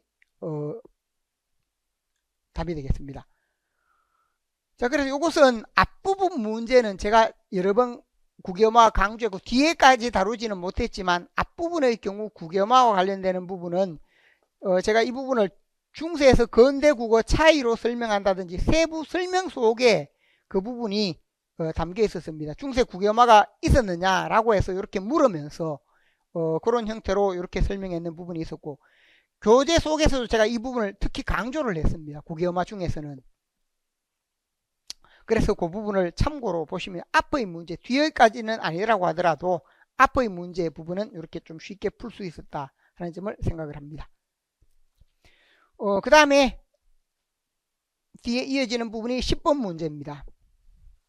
10번 문제 부분에 있어서 10번 문제라든지 아니면 이런 문제들은 제가 앞에 설명했는데 이 문제들은 뭐냐면 유사성이 있어서 우리가 구성요소와 그것의 의미 부분을 강조하는 부분으로 A 10번, 그 다음에 B 8번 이런 문제들이 마찬가지입니다. 그 다음에 마지막 문제 B의 경우 마지막 문제도 마찬가지인데 대체로 이런 부분은 어떤 부분이 있을 때 우리가 문학 감상에서 보면 가장 기본이 되는 게 문학 감상 능력에서 우리가 감상을 한다 할 때 뭐냐 하면 기본적으로는 구성 요소가 있습니다. 구성 요소를 파악하고 어떤 구성 요소가 있다라고 하면 구성 요소 파악 자체는 우리 이것은 먼저 문제로 제시가 됩니다. 문제로 제시가 되고 구성 요소를 파악하게 되면 이 부분을 통해서 이것이 어떤 의미나 효과를 지니는가, 어떤 의미, 효과, 기능이라고 해도 좋습니다. 또는 감상에서 어떤 한계를 지니는가, 또 이런 효과와 기능을 지니기 때문에 이것이 뭐냐, 궁극적으로는 주제와의 관련성, 주제와 어떻게 관련되는가, 이렇게 잘 드러내는 부분입니다. 그래서 이런 부분이 우리가 여러가지 구성 요소를 드러내는데 여기에서도 성탄제다라고 했을 때 성탄제 부분이 있습니다. 그럼 성탄제 부분에서 여기서 한 가지 의미를 지닌다라고 했는데 성탄제를 우리가 보통 구원으로 생각을 한다라고 할 때 이 구원이라고 하면 이 작품의 전체 주제가 뭔가, 위기 상황에서 구원을 바라는 마음, 이게 전체 주제라고 할 수 있습니다. 위기 상황에서 구원을 바라는 마음, 위기 상황에서의 구원, 주제라고 했을 때 위기 상황에서 구원을 바라는 마음이다. 그러면 이 부분에 구원의 의미를 가져오면 이것이 어떤 의미가 있는가라고 했을 때 왜 성탄제가 구원이라고 했는데 의미, 효과, 기능이 있는가라고 할 때 이 부분이 뭔가, 우리가 성탄제는 예수님과 관련이 있으면 예수님이 뭔가 인류를 구원하러 왔다는 겁니다. 예수님이 인류를 구원하러 왔기 때문에 이러한 구원의 의미를 잘 지닌다. 그래서 여기에서 보면 뭐가 되는가, 예수님의 의미, 인류를 구원하러 왔는 것이니까 이걸 가져옴으로써, 성탄제를 가지고 옴으로써 위기 상황에서 구원이라는 이것을 효과적으로 드러낸다 라고 할 수 있습니다. 여기서 강조되는 부분은 생명 구원을 통해서 제 답에서 보면 성탄제에서 구원을 이야기했고, 누군가가 여기서 정서를 보면 구원을 바라는 것이다. 누군가가 정서 부분 자체로 보면 정서는 똑같습니다. 구원을 바라는 그런 마음인데 이 부분이 주제를 잘 드러낸다라고 할 때 여기서 보면 앞서 이야기했죠. 여러분 답은 대부분 이걸 빠뜨립니다. 이게 뭐냐, 감상을 하려면 이게 있어야, 예를 들면 그냥 성탄제 하면 구원을 잘 드러내, 이게 되는 게 아니라 요 내용이 있어야 뭐가 되는가 하면 우리가 감상에 이를 수 있습니다. 아, 그래서 성탄제를 갖고 왔구나, 성탄제가 이런 의미를 지는구나. 단순한 것 같지만 이런 부분이 문학 감상에서 우리가 의미, 효과, 의미나 효과로서 중요하다라고 할 수 있습니다. 그래서 예를 들면 우리가 그 소설도 마찬가지고 시도 마찬가지입니다. 구성 요소를 통해서 파악을 한다라고 했는데, 예를 들면 제가 운수 좋은 날에 우리가 배경이다. 항상 우리가 뭐냐, 훈련되어 있어서 배경, 예를 들면 이때 시간 1920년대다. 공간 언제라고 합니까? 공간의 경우 우리가 서울 근교다. 서울 근교. 이렇게 우리가 운수 좋은 날 작품을 할 때 늘 이렇게 이야기합니다. 그리고 이 공간 배경이 뭐냐? 배경이 주제를 잘 드러낸다. 주제는 뭔가? 하청민의 1920년대 하청민의 빈궁한 삶이다. 주제를 잘 드러낸다. 이렇게 이야기한다는 겁니다. 이건 항상 뭐냐? 배경이 주제를 잘 드러낸다. 시점 하더라도 마찬가지입니다. 시점, 3인칭 전지적 시점이다. 주제를 잘 드러낸다.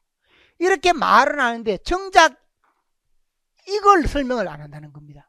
이게 뭐냐? 이 부분이 뭐냐? 그러니까 1920년대라면 이게 중요한 게 뭐라는 겁니까? 일제 식민지 착취가 있던 시기이다. 식민지 착취가 있던 시기이고, 공간이 서울 근교인데 여기에서 김첨지가 사는 마을이 뭐냐? 가난한 동네입니다. 동소문 근처라고 하면 거기는 가난한 동네, 가난한 사람들이 사는 동네라는 겁니다. 단순 서울 근교가 아니고. 그러니까 이 의미가 있어야만 1920년대 하청민의 빈곤한 삶, 이걸 잘 드러냅니다. 이 공간이 단순 제시되는 게 아니라 이런 의미를 찾아내야, 이런 의미가 있어야, 이렇게 돼야 감상이 됩니다. 그런데 우리가 습관적으로 그냥 구성요소 하면 주제를 잘 드러낸다. 구성요소 하면 주제를 잘 드러낸다. 이렇게만 한다는 겁니다. 이 문제는 우리가 B형 10번으로 넘어가서 그 소설도 그렇고 시도 마찬가지입니다. 10번 문제도 기본적으로 보면 유사합니다.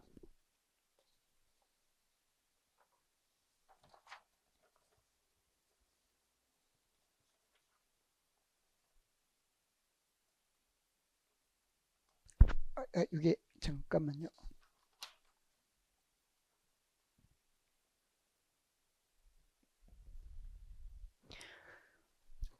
그 앞에 9번, 8번, 65쪽에 보면 8번이 있습니다. 8번 있는데 그 문제의 경우에도 기본적으로 보면 구성요소 유기적 관계, 이게 바로 뭐냐 하면 이 구성요소들이 잘 짜여져서 이렇게 하는 것을 감상이라고 하고, 이것을 우리가 잘 짜여져 있는 것을 뭐라고 하는 겁니까? 형상화라고 합니다. 문학에서의 형상화.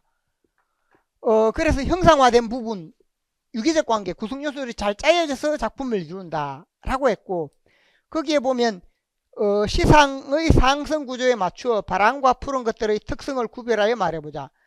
상승 구조에 맞추어서 바람, 푸른 것. 그래서 이 부분에서도 바람은 시련이나 고난이다. 푸른 것들은 뭐냐? 생명력이나 신선함이다. 그런데 뭐냐? 상승 구조에 초점 맞추라고 했습니다. 그런데 바람은 내가 나를 골짜기를 바라보게 하고 골짜기로 내려가게 한다. 그 다음에 푸른 것들은 뭐냐? 긍정적인 상승의 이미지가 있습니다. 그래서 하강인가 상승인가 라고 할 때, 그래서 제 답안 속에 여기서 문제에서는 특성만 구별하는 것인데, 제가 답 속에 제시해 놓은 게 뭐냐? 이러한 대조를 통해 시련과 그것의 극복, 이라는 주제를 잘 드러낸다는 겁니다. 상승구조, 어려움을 겪다가 그걸 극복한다 하게 되면 이 부분이 뭔가? 상승과 하강 구조가 어려움을 겪다가 또 그걸 극복함으로써, 그래서 주제를 잘 드러낸다는 겁니다. 이렇게 이어지는 부분, 거기에 대한 인식. 그래서 우리가 답안 속에서 이 부분이 중요한데 이걸 별로 생각을 안 한다는 겁니다. 이걸 알아야만 그 작품에 대해서 우리가 감동을 할 수 있습니다. 그래서 그 점을 생각을 할 수 있고,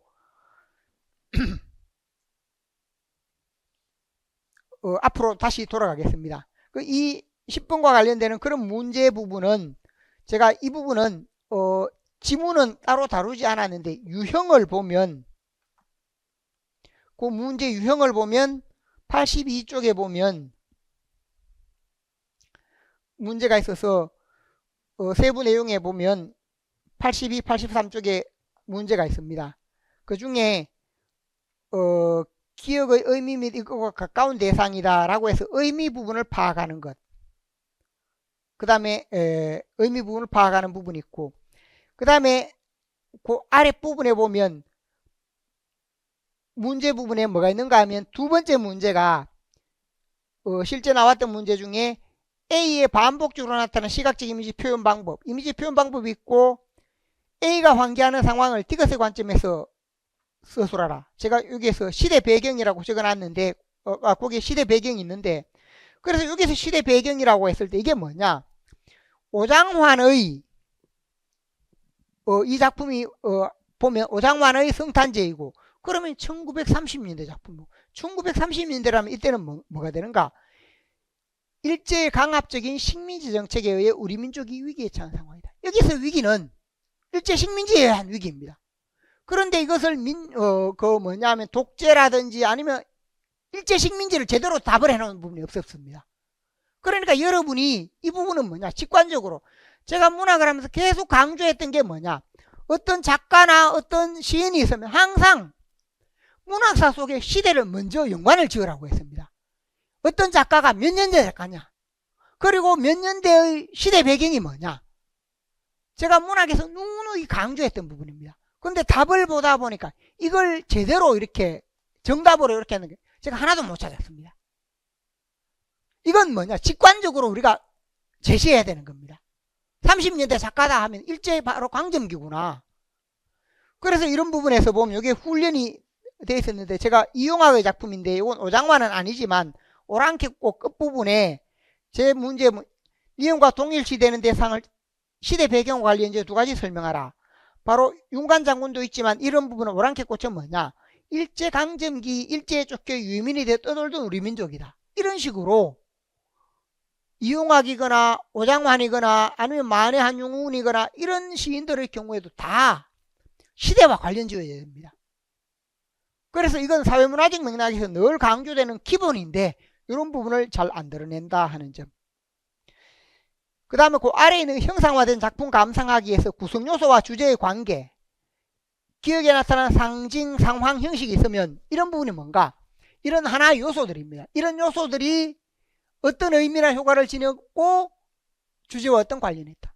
이걸 끊임없이 공부를 하고 이렇게 문제를 제시를 했다는 겁니다. 그래서 정철의 작품이나 신석정의 작품을 통해서 이런 작품을 파악하는 것. 이게 바로 뭐냐 하면 구성요소, 주제. 그래서 여기서 제가 항상 묻는 게 상징이 있으면 상징의 어떤 부분은 상징이다. 의미, 효과. 이걸 알아야 된다는 겁니다. 그래야 뭐냐, 주제와 관련성. 이게 잘 닿을 수 있습니다. 그래서 거기에 보면 제가 답에서 구름과 안개, 이게 하나만 예를 들어 봅니다. 구름과 안개는 햇빛을 가리는 존재이다. 햇빛을 가리는 존재. 여기서는 화자와 임금사리를 가리는 간신인데 이게 어떤 의미인지는, 간신에 해당되는 존재를 구름이나 안개로 드러내어 자연물을 통해 왕과 충신 사이를 가로막는 간신의 존재를 잘 드러낸다. 이게 구름 안개를 가져온 이유입니다. 이게 바로 뭐냐, 의미나 효과라는 겁니다. 그러니까 우리가 평소에 학습이 이런 식으로 학습이 돼야 됩니다. 공부를 할 때도. 근데 대부분의 경우 여러분이 공부를 하는 부분의 답안을 보면 뭐냐, 이 내용 없이 바로 뭐냐, 이것만 있으면 이게 주제를 드러낸다, 이렇게만 답이 된다는 겁니다. 주제를 드러내는데 왜 그렇게 주제를 드러내는가, 제가 그 아래 제시해 놓은 게 다 그러한 부분의 답안이 있습니다. 그걸 한번 더 보시기 바랍니다. 그 다음 그 색채 이미지 대비하는 부분도 마찬가지. 그런 부분, 김종길의 성탄제 부분에서 색채 이미지 대비라든지 문제 지문이 같은 건 아니지만 이러한 부분으로 다양하게 이런 유사한 유형의 문제를 많이 다루었다 하는 점을 참고하시기 바랍니다. 자, 그 다음에 11번 부분에서 11번 넘어가서 다음을 읽고 작품에 대해 이해한 내용을 작성 방법에 맞게 쓰시오. 11번은 제가 뭐냐면 명확하게 적중했다고 말할 수 있습니다. 가장 적중도가 높다라고 할 수 있는데, 문학 중에 11번 부분은, 왜냐하면 제가 이 부분을 중요하다라고 하면서 두 번 다루었습니다. 한 번은 직접 문제로 다루고 하나는 그냥 제시를 했습니다. 그래서 다루면서 이 부분을 제시했는데, 제가 제시했던 부분이 85쪽에 거기에 보면 추석 B형 4번으로 이렇게 제시하는 부분이 있고, 추석 B형 4번, 그 다음에 그 모의 보충에 의해 2회 B형 10번, 2회 B형 10번 부분에서 보면 거기에 제시된 지문의 경우, 거기 지문도 일부가 지금 조금 생략이 되었습니다. 여기 지문들도 있고, 지문도 거의 유사한 부분이면서 제시를 했는데, 뒤에 있는 문제 부분을 먼저 보면, 앞에 있는 문제를 먼저 보면 거기에 가에 나타난 사건 전개를 과거의 삶을 벗어나는 계기, 앞으로 지향하는 삶, 이 부분이 있습니다. 제 문제에서 먼저 그걸 보면 1번 과거의 삶이다 라고 할 때 이 과거가 뭔가? 여기 있는 과거 부분에서는 순수하게 살아가는 것. 여기서는 저항 없이 무기력 순종해서 살던 삶이다. 이게 과거의 삶이다. 벗어나는 계기가 되는 부분이 있습니다. 그게 2번의 경우 과거의 삶을 벗어나는 계기. 그래서 할아버지의 죽음. 여기서는 연호와도 관련이 되고 할아버지의 죽음, 이게 연관이 되는 사건입니다. 할아버지 죽음, 연호에 맞서는 것. 그 다음에 각성, 이게 불꽃에 해당되는 부분. 이렇게 제시가 되어서 앞에 제시되는 부분은 과거는 무기력한 부분입니다. 현재 여기에 제시되어 있는 부분을 보면 우리 문제에서 적용한다면 뭐가 되는가 하면 거기 A, B, C 부분이 있습니다. 지난해 출제된 부분에 이게 B 부분. B가 무기력하고 순종의 삶이다. 그 다음에 A가 여기에 해당됩니다. 그 다음에 C가 이 부분에 해당됩니다. 그러니까 이렇게 대응이 되는데 여기에 있는 부분은 계기가 되는 것은 뭐냐면 연호와 관련되는 부분이고 그 다음에 할아버지의 죽음과 관련되는 부분이고 B는 과거의 삶입니다. 무기력한 것이고 A 연호와 관련되는 부분이고 그 다음에 쫓기던 끝에 물로 뛰어드는 그런 장면. 그래서 여기에서 연호라는 인물은 공산주의자입니다. 공산주의자서 연호와 이렇게 대립을 하다가 동굴로 쫓기게 됩니다. 동굴로 쫓겨 있는데 연호가 할아버지를 데리고 온 겁니다. 그래서 연호와 할아버지가 너만이라도 살아라 라고 이렇게 해서 할아버지가 늘 이런 삶만 강조해 왔는데 너만이라도 살아라, 할아버지가 죽음으로써 이런 부분이 이어지는 일련의 사건이다. 그 다음에 그래서 뭐냐, 이제 맞서서 깨닫는 부분, 이렇게 이어진다는 겁니다. 그러니까 여기 이어지는 ABC로 이어지는 이런 부분들이 바로 이것이 되고, 요것은 뭐냐, 계기가 됩니다. 각성의 계기가 되는 게 연호, 그리고 연호와의 대립에서 할아버지의 죽음까지, 이게 각성의 계기입니다. 그 다음에 각성, 이렇게 이어진다는 겁니다. 그래서 ABC가 바로 그러한 부분으로 제 답안 부분이 제시가 되어 있습니다. 그래서 연호와의 대화에서 혁명이나 다른 사회 문제에 참여하지 않고 나대로 조용히 살아가려고 한다. 그러다가 연호가 뭐냐, 그 같이 있던 여교사의 아버지를 죽이려고 하니까, 그래서 연호를 밑을 치고 연호와 대립합니다. 그래서 그것이 이제 계기가 되고, 그 다음에 앞으로 향하는 삶은 연호에게 총을 쏘고 그 다음에 이제 도피하지 않고 하겠다. 이게 이전에 있었던 요 문제가 바로 이 내용을 그대로 드러내주고 있는 부분이다라고 할 수 있습니다.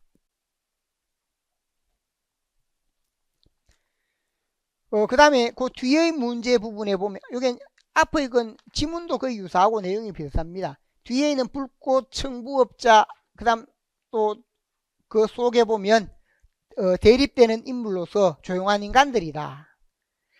그래서 제 답안 속에 보면 A, B에 해당되는 선전선동하는 사람들을 청부업자, 대립되는 것은 조용한 인간들, 청부업자가 아니라 조용한 인간들, 이게 긍정적인 의미입니다. 조용한 인간들은 뭐냐, 자기 자신의 일을 하면서 남을 선전선동하지 않고 자기 주체적으로 살아가는 그런 인물입니다. 자, 그래서 이런 부분이 있었는데 여기에 있는 문제 58쪽으로 돌아가면 그래서 연관되는 부분이었고, 제가 이 부분 50년대 문제에는 나올 부분이 거의 대부분 나와서 이 부분이 중요하다라고 하면서 이렇게 강조를 했던 부분입니다. 앞서 이야기했는데 A, B, C의 관계를 보면 A의 경우 서사적 기능은 뭔가, 적극적인 삶으로 각성하고 변화하는 계기가 되는 부분이다. 각성과 변화, 그게 초점입니다. 여기도 정답이 아닌 경우가 너무 많았습니다. B의 경우는 뭐냐, 과거의 삶입니다. C의 경우는 뭔가, 이제 각성해 있는 상태입니다. 그래서 현실 순응적인 삶, 무기력하고 순종하는 삶에서 이런 계기를 통해 각성하고 이제 현실 참여로 바뀌어가는 겁니다. 이게 이제 현실 참여적인 인간이다. 여기는 현실 순종한다, 순응하는 인간이다. 여기에서 이걸 통해 이렇게 바뀌어가는 요 과정이 의미가 있다는 겁니다.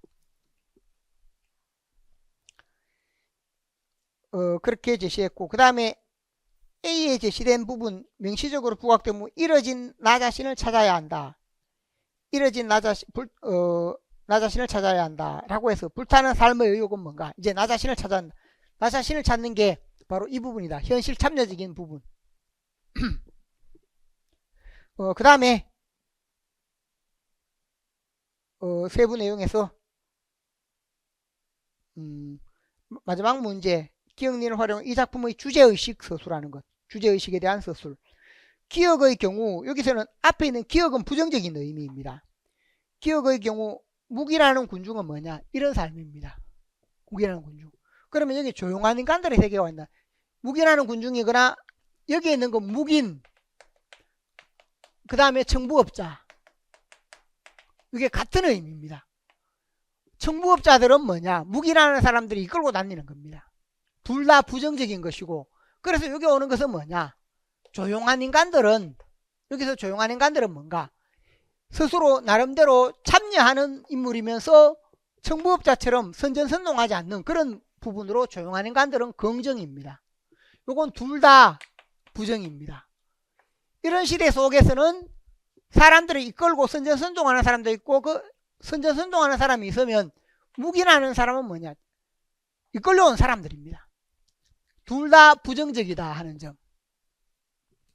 그래서 조용한 인간들의 세계 하는 것이 바로 뭐냐? 긍정적인 의미로서 그렇게 볼 수 있습니다.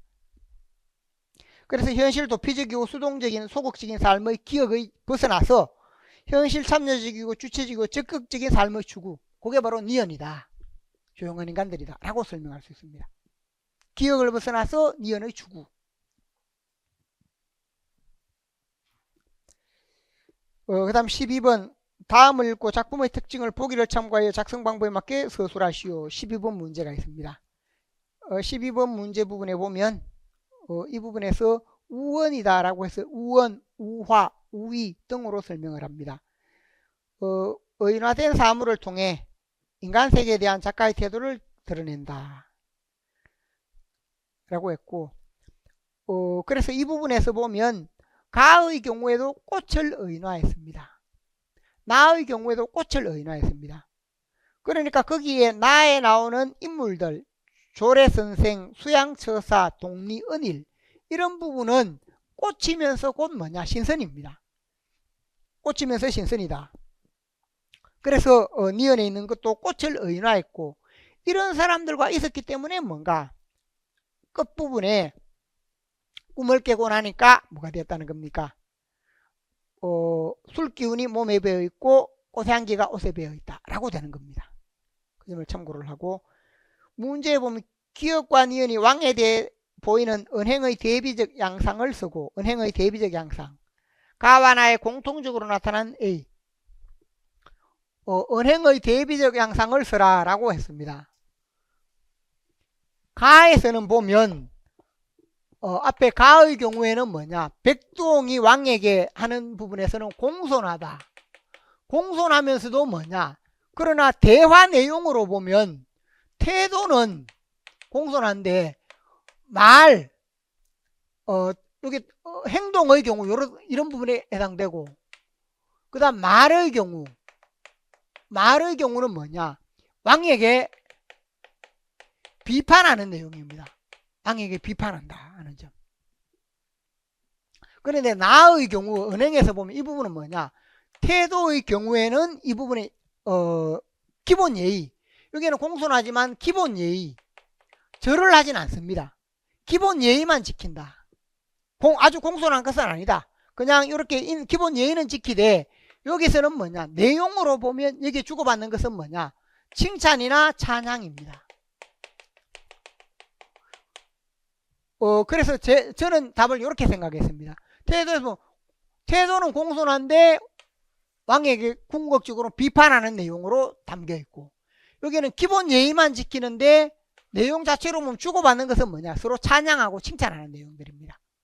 그래서 이렇게 앞부분을 제시를 했습니다. 그 다음에 공통적으로 드러나는 인간세계에 대한 작가의 우언적 태도, 이게 둘 다 꽃을 의인화해서 인재등용 등 당대의 어두운 정치 현실을 우회적으로 비판한다. 앞에 풍황서, 설총의 혹은 화왕계 이 부분은 더 명확하고 나의 경우에는 조금 암시적입니다. 근데 나는 제가 그 아래 해놨죠. 나 예문에 직접 드러나지는 않고 일부 부분에 요 내용이 있다라고 하고 있습니다. 그래서 가나로 했을 때 이게 문제에서 조금 문제가 될 수 있다라고 생각하는 부분입니다. 그래서 제가 주의라고 해놨죠.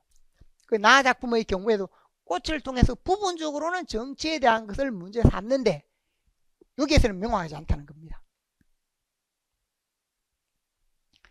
자, 그런 부분이 있고 그 다음에 B에 해당되는 구절을 찾아서라. B의 경우 술기운과 꽃향기 이건 쉽습니다. 그 다음에 꿈을 깨고 나서 술기운이 몸에 배어있고 꽃향기가 옷에 배어있다. 술을 마시고 같이 꽃과 함께 있었기 때문에 꽃들과 같이 어울려 술을 마셨기 때문에 술기운과 꽃향기 이게 답이 됩니다. 자, 여기까지 다루었고 혹시 질문이 있으면 질문을 하시기 바랍니다. 어떤 부분에 대해 이견이 있거나 질문이 있는 분. 저는 늘 강의를 하면서 계속해서 뭐냐 이런 질문을 받고 또 그 부분에서 정문적답으로 이렇게 늘 하는 부분, 제가 강의하는 내용에 대해서 늘 그렇게 합니다.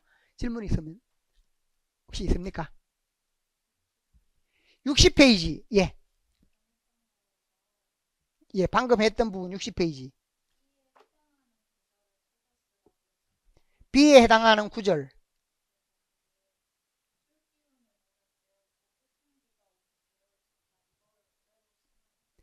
예, 그대로 써도 됩니다. 저처럼 이렇게 요약해도 되고 그렇지 않으면 술기운과 꽃향기가 배어 있었다 이렇게 해도 됩니다. 그건 아무 관계가 없습니다. 예, 또 다른 부분 58페이지 58페이지 예 58페이지의 10번 예상 답안의 둘째 예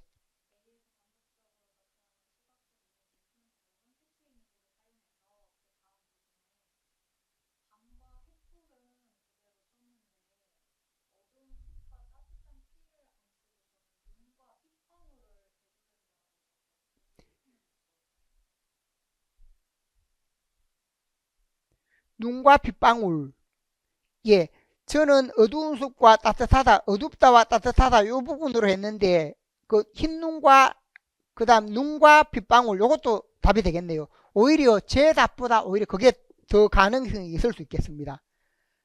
저는 찾다가 눈을 생각하지는 못했는데 눈과 빗방울 그 다음에 횃불과 밤 이렇게 되면 그 부분은 제 답 부분에 저는 이렇게 일단은 적었는데 시각적 대비 측면에서는 방금 이 학생이 말했는 게 더 명확하다라고 생각이 됩니다. 예, 또 다른 부분 잠깐만요. 제가 이렇게 했지만 제 답이 저는 전체가 다 100% 정답이라고 생각하지 않습니다. 그래서 이 부분의 경우에는 눈과 따뜻한 피라고 하게 되면 피와 눈이 좀 흰색과 붉은색 이런 식으로 더 잘 대비가 될 것 같다라고 생각을 합니다. 예, 또 다른 질문 59페이지 예. 예상 답안 마지막 예.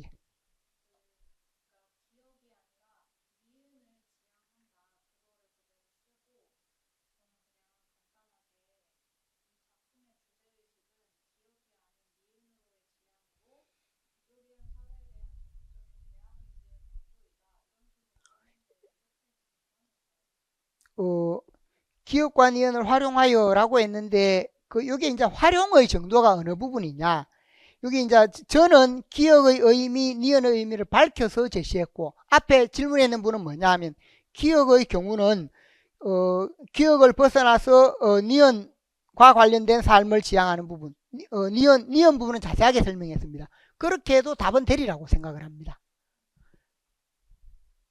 그래서 기억을 벗어나서 니은 참여적이고 그 사회에 적극 참여하는 인간으로의 변화이다 라고 하더라도 정답으로 생각을 합니다.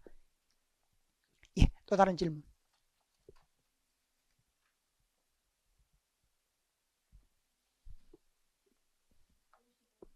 55페이지 예. 55페이지 6번. 예. 맨 마지막 단락. 55페이지 6번 맨 마지막 단락입니다. 예.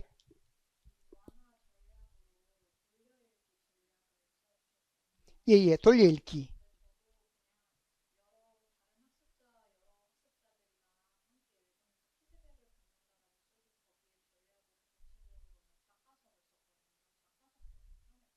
작가.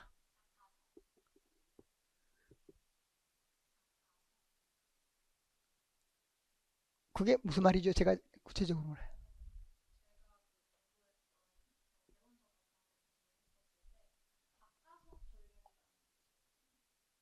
아, 예, 예. 자리의 의미. 작가의 자리에 써본다.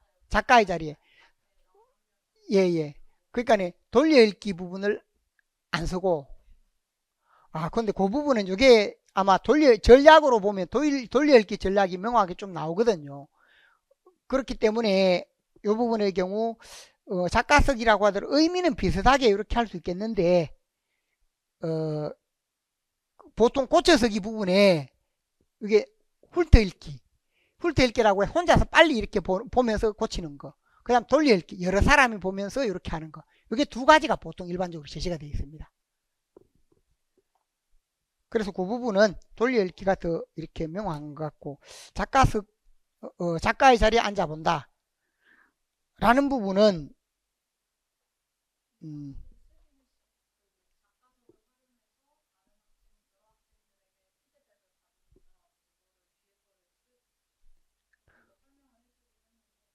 음, 그런데 이게 작가석이다라고 하면 이게 여기서는 뭐냐 하면 독자가 작가에 앉아본다 라는 의미가 작가석의 의미입니다.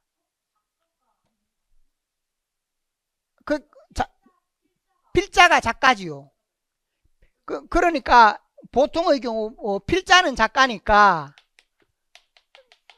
필자가 작가석에 앉아본다라고 할 때 그 작가석의 의미가 예를 들면 독자가 뭐냐 하면 작가가 되어본다 이런 의미 아닙니까?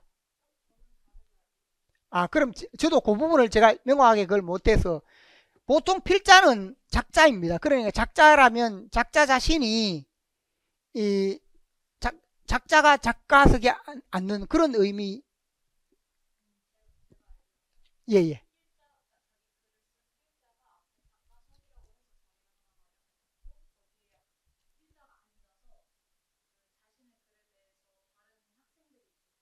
예예.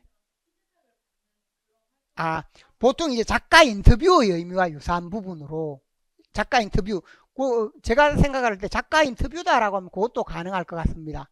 그 제가 그 명확하지 않아서 작가석이라고 했을 때 그 부분이 이제 그 뭐냐 하면 작가석이라는 부분이 작가가 다른 사람의 질문이나 의도를 받는 그런 부분 같으면 그것도 가능할 것 같은 생각이 듭니다. 예, 예. 한번 다시 보고 그렇게 하는 부분으로 그렇게 된다면 그것도 복수 답안으로 이렇게 할 수 있지 않을까 생각을 합니다. 예. 또 다른 부분 있습니까?